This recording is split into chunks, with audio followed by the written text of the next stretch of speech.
Hello guys, in the video of today I will explain two important concepts in Java, the lambdas and the streams. I will explain what are the lambdas, how to create them, and what are the method references. Then I will explain what are the streams, the difference with the loops, and what are the main operations with the streams. If you're ready, remember to click on the subscribe button and let's go.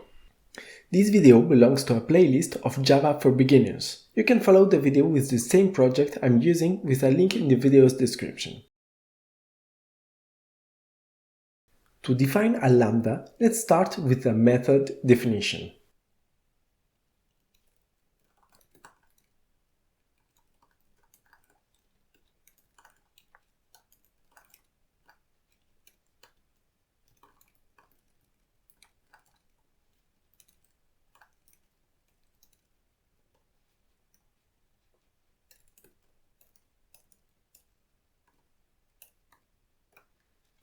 I have a new method, formatMyString, which is used to modify my string and return it with a new format.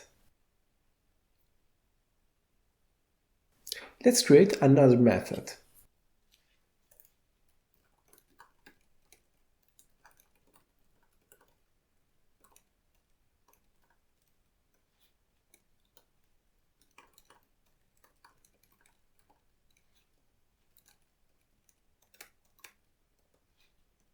And now I need to adapt my main method to use the correct format method depending on the object to be printed.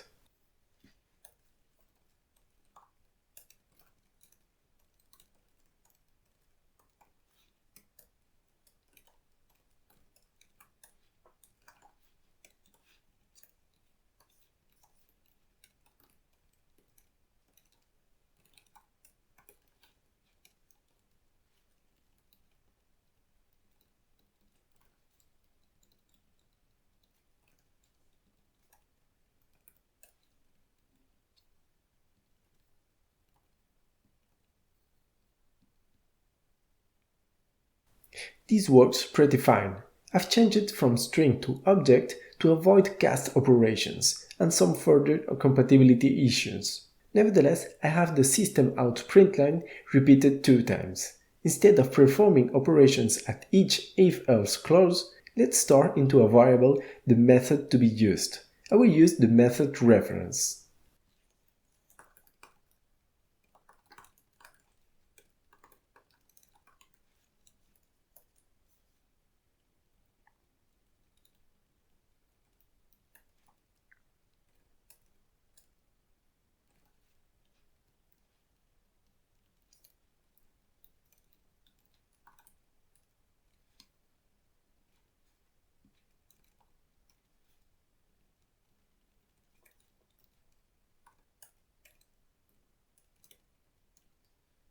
This function is an interface. That means that the resulting method will read an object and return a string.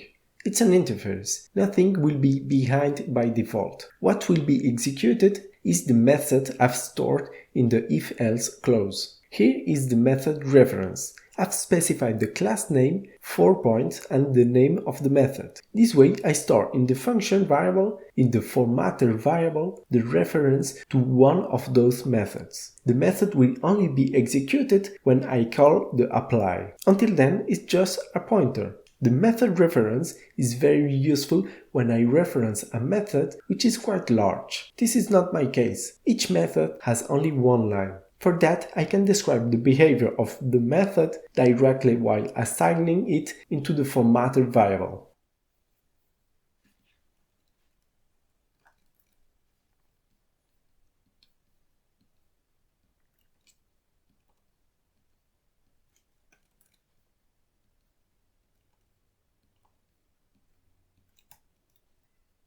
And here are the lambdas. It's just like a method reference, but with a small piece of code. On the left side of the arrow, I have the name of my input parameters. And in the right side of the arrow, I have what is returned. I don't need to indicate the types of the input and the output parameters, as they are inferred from the function definition. If I have multiple lines in my lambda, I can use curly brackets and the return statement.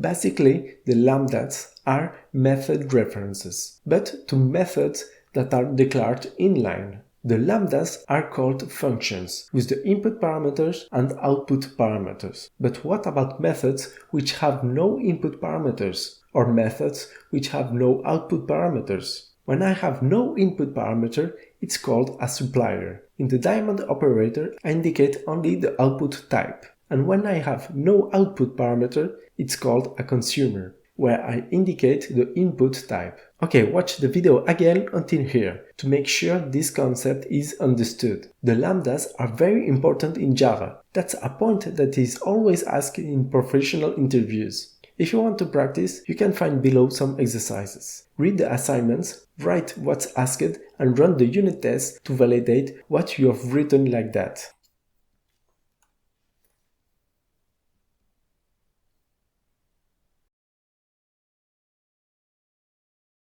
Let's go now with the streams.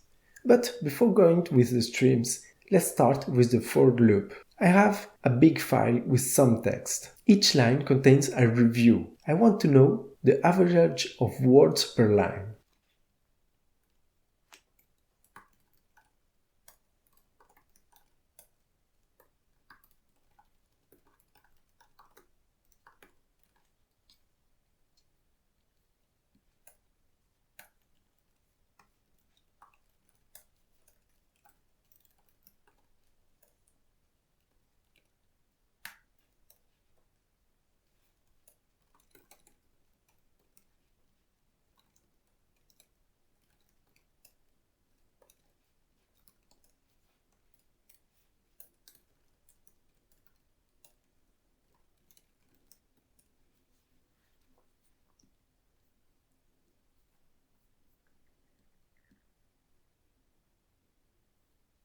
Nevertheless, to do this, I need to read the complete file in memory. If the file is too big, this will lead to memory problems. But files has another interesting method to read the file content.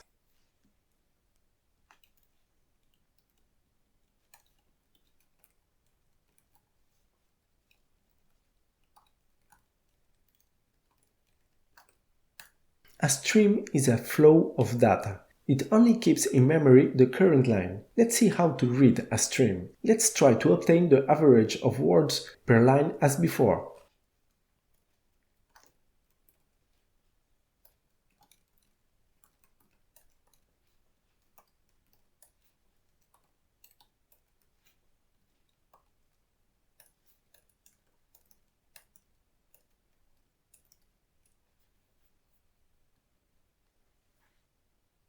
Let's analyze this piece of code carefully. Here I can see again a lambda, a function which consumes a line, a string, and returns the amount of words, and returns an integer. This means that I map a single line into an integer. This is the map function. From the output, I directly compute the average. I don't need to get the sum and divide it by the length. The streams already have the average operation. With the streams, I have intermediate operations as the map or map to int and terminal operations as the average. One last point. I see that the return type is an optional double. It's a row optional but typed with a double. An optional is a nullable field. What if the file is empty? In the previous example with the for loop, if the file is empty, I will get an error, as at the end I divide the words count by the file length. If the file length is 0, I will get an exception. In this case, the stream directly returns me an optional, saying that maybe the result is empty. I can check if there is a value or not this way.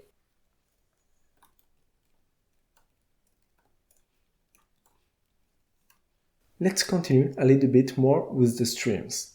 Instead of just computing the average words per line, let's count how many lines have more than 20 words.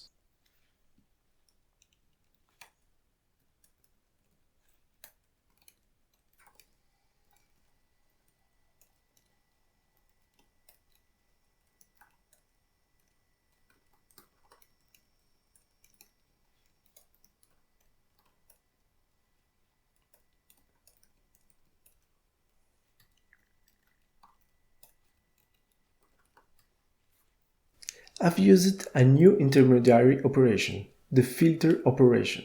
As before, it uses a function, a lambda, which will return a boolean with true or false, if the word count of the current line is higher than 20 or not.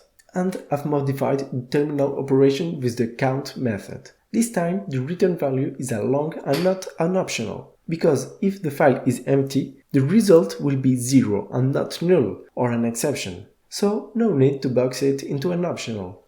One last example, this one more complicated. Let's get the top 10 of the used words in the whole text file.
There may be other ways to do it, but this example shows me some new usage of the streams.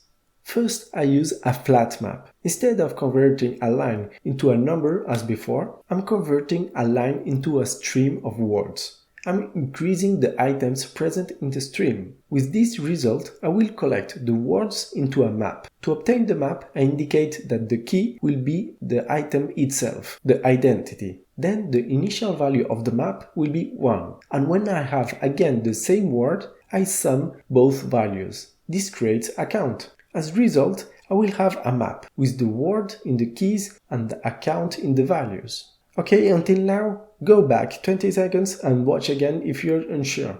Let's continue now. With this map, I convert it into a stream again. All the maps or sets or lists have the stream method to generate a stream with all the elements. From this stream, I must first sort them by the higher number. And as I want the top 10, I will limit the results to 10 items. For those 10 items, I will get the key of the entry set. Remember that I've transformed my map into a list of entry sets. An entry set is a couple of values which contains the key and the value of each element of the map. At this point, I only want the key, the word. The count is no more needed, as I've filtered and sorted by the count before.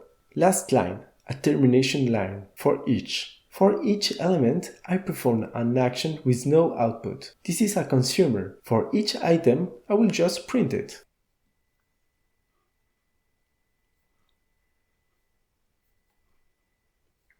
I can see that the most used words in the text are small words. There are a lot of intermediary and terminal operations that can be used with the streams. Make sure to understand those concepts. Watch again the video, as this is a key point of the modern versions of Java. It's an important job interview question. As always in my videos of Java for beginners, here are some exercises to practice a little bit with those concepts. When done, you have the unit tests to validate them, and you can find the solutions in another link in the video's descriptions. Don't forget the thumbs up, and see you in the next video. Bye!